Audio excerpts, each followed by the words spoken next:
मैं मैथिल जी के पास चलूँगा। मैथिल जी के लिए आज बड़ा असहज है ये डिबेट, लेकिन उनका बड़ा स्नेह है कि वो आए। एक बात कह के नितिन भाई ने बड़ी अच्छी बात कही, उस पर मुझे एक बात याद आती है। राणा साहब आप भी उसको ज़रूर उस पर चिंतन करिएगा। केवल धर्म ग्रंथ नहीं, केवल धर्म ग्रंथ नहीं, दुनिया के जितने भी धर्म हैं, दुनिया के, केवल हिंदुत्व नहीं, दुनिया के जितने भी एग्जिस्टिंग धर्म हैं, सबके जो आइकॉनिक फेस हैं, यानी सबके जो प्रतीक पुरुष हैं, चिन्ह है ना, पैगंबर साहब इस्लाम में, जीसस क्रिश्चियनिटी में, नानक, भगवान महावीर, ठीक, उन सबके जीवन को लेकर भी समय ने तमाम कहानियां जोड़ी हैं। मैं तो उन कहानियों में भी संशोधन की इजाजत किसी को नहीं दे सकता। आप मानिए नहीं मानिए, आपकी मर्जी। ईसा ऐसे नहीं पैदा हुए थे, ऐसे पैदा हुए थे कहने वाला कौन है कोई? गौतम बुद्ध का दांत जहां रखा है बताया जा रहा, वहां रखा, आप नहीं मानो मत मानो, लेकिन उसके खिलाफ मोर्चा खोल लेंगे क्या? जो लोग मान रहे हैं आस्था, उनकी आस्था का क्या होगा? पैगंबर साहब के जीवन से जुड़ी तमाम कथाएं हैं, हमारे यहां राम और कृष्ण के जीवन से जुड़ी तमाम कथाएं हैं, हर धर्म में है। भगवान महावीर के तमाम चमत्कार हैं। आज हो सकता है विज्ञान के लोग उन पर बहस करें, लेकिन वो हमारे पुरखे हैं, हम क्यों बहस करेंगे? खैर, मैथिल साहब, एक होता है कि भाई गलती से अंधेरे में पांव दाएं बाएं चला जाए, रपट जाए आदमी, क्या? एक होता है जानबूझ के बवाल में कूदना, क्या? स्वामी मौर्य और चंद्रशेखर जो कर रहे थे उसी का बवाल नहीं निपट पा रहा था, क्या? और अचानक से ये बात कोई छोटा व्यक्ति बोलता तो शायद हम लोग चर्चा नहीं करते। उतने बड़े संगठन के सबसे बड़े पदाधिकारी ने, ये मैं समझ ही नहीं पा रहा कि इसकी जरूरत क्यों, और खास तौर पर जब आप उनके पॉलिटिकल विंग हैं आरएसएस के, तो नफा नुकसान आरएसएस को तो होता नहीं, वो तो चुनाव लड़ती नहीं। भाजपा को लड़ना होता है ना चुनाव, नहीं। मैथिल साहब, क्या आपको लगता है कि इस तरह के वक्तव्य राजनीतिक दलों के लिए भी असहज स्थिति पैदा करते हैं? अब आज आरजेडी और समाजवादी पार्टी दोनों ने लड्डू बांटे और कहा बुलाओ भाजपा वालों को, क्या? धन्यवाद अमिताभ जी। पहले आपको, आपके सभी दर्शकों को भारत माता की जय, वंदे मातरम। अमिताभ जी, मैं बहुत देर से डिबेट को सुन रहा था, आपकी रिपोर्ट भी देखी, लेकिन परम पूजनीय सरसंघ चालक जी का जो उद्बोधन था, यदि आप उसको समझने की कोशिश करें तो उन्होंने किसी भी धर्म ग्रंथ के अंदर एडिशन की बात नहीं कही। उन्होंने ये कहा कि यदि कुछ लोग इसमें घुसे आए और उन्होंने कोई गलत चीजें इसमें इंटरप्रेट की हैं तो उन चीजों को ठीक करने की आवश्यकता है।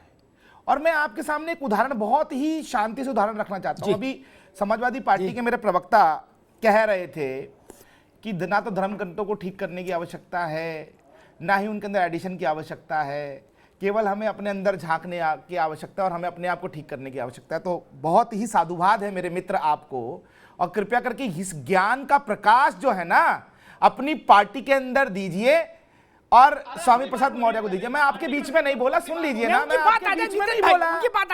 इतना बौखला कहा जाते हैं ये लाल टोपी वाले, ये लाल लंगूर की तरह काहे कूदना शुरू कर देते हैं, काहे कूदना शुरू कर देते हैं लाल लंगूर की तरह, एक डाल से दूसरी डाल पे। सुन भी लिया करो, हिम्मत भी रखा करो सुनने की। भाई केवल रामचरितमानस को जलाने की आदत है क्या? केवल हिंदू धर्म ग्रंथों पे अपमानित और उनको फाड़ने, चीरने और जलाने की आदत है आप लोगों को, सुनने का धैर्य नहीं है। मेरे पार्टी का ज्ञान ही है जो मैं बोल रहा हूं। बात है ये, मेरे बिल्कुल गलत बात है, मैं बोलने का मौका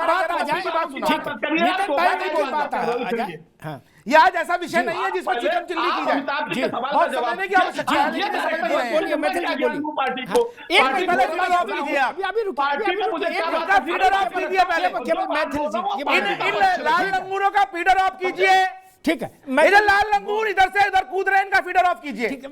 मैथिल जी अपनी बात कहिए जी। देखिए, मैं ज्यादा दूर नहीं जाऊंगा।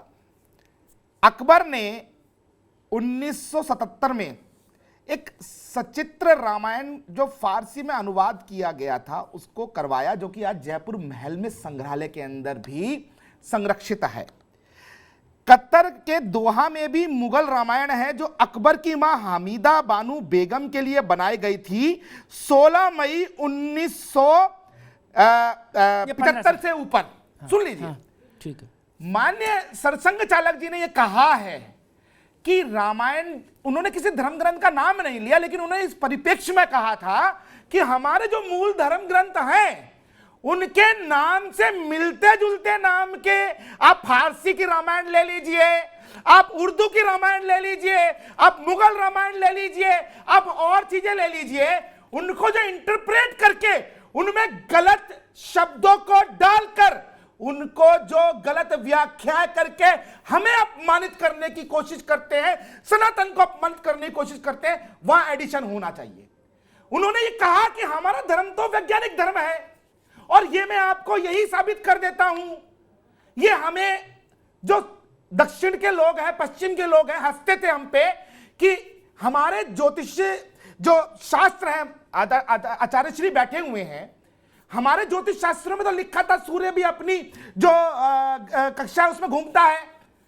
इन लोगों को आज जाके पता चला, हमारे आचार्य श्री के पास में एक पंचांग होगा, उसमें वो सटीक बता देंगे कि इस तारीख को इतने बजे ग्रह नक्षत्र ये होंगे और सूर्य ग्रहण होगा या चंद्र ग्रहण होगा, इस दिन अमावस पड़ेगी। तो ये हमारा धर्म है, वैज्ञानिक धर्म है।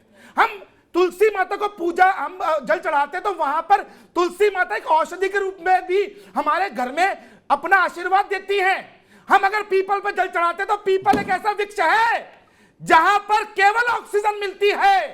तो ये हमारा धर्म तो वैज्ञानिक धर्म है, इसमें कुछ घुसपैठिए घुसे आए हैं और हमारे धर्म को जैसे कहते हैं ना क्लोनिंग करके उसका गलत इंटरप्रिटेशन करते हैं। अभी आपके सामने मुस्लिम धर्मगुरु ने बोला जिहाद का गलत इंटरप्रिटेशन, उसी प्रकार से हमारे शास्त्रों का गलत इंटरप्रिटेशन किया गया। आपने देखा अभी लास्ट टाइम किस प्रकार से समाजवादी पार्टी के नेताओं ने तारण शब्द का अपमानित किया, किस प्रकार से हमारी रामायण जी के ऊपर प्रश्न चिन्ह लगाया। इस सभी संदर्भ में परम पूजनीय हमारे जो सरसंघ चालक जी हैं, उन्होंने कहा है कि जो बहरूपीय है ना, इनका चेकिंग करना अत्यंत आवश्यक है। जो रामायण जी के नाम पे क्लोनिंग करके झूठी चीजें छापते हैं। खुद बदला, अरे मैंने तो लाल लंगूरा तुम्हारा कुछ नहीं, अरे लाल लंगूरा तुम्हारा कुछ नहीं हो सकता। तुम राम भक्तों पर गोली चलवाओगे, तुम सरयू में राम भक्तों को बांध बांध के फिकवाओगे, तुम ये कहोगे कि दोबारा हमारी सरकार आएगी तो दोबारा हम गोली चलवाएंगे। तुम आके मानस को जलाओगे और जब मानस को जलाएगा उसको तुम अपना राष्ट्रीय महासचिव बताओगे और यहाँ बैठ कर ज्ञान बांटोगे। यही लाल लंगूर है, यही लाल लंगूर है जो सर पे टोपी पहन के लाल और कच्छा भी लाल पहन के घूमते हैं। ये है असली रामद्रोही, इन्हीं क्लोनिंग करने वाले, इन्हीं बहरूपियों को इनको जो है पर्दाफाश करने का हमारे आदरणीय परम पूज्य सरसंघ चालक जी ने संदेश दिया है। ये जो भगवा चोला पहनकर ये झूठ मूठ का ज्ञान बांटते घूमते हैं ना, उन लोगों के ऊपर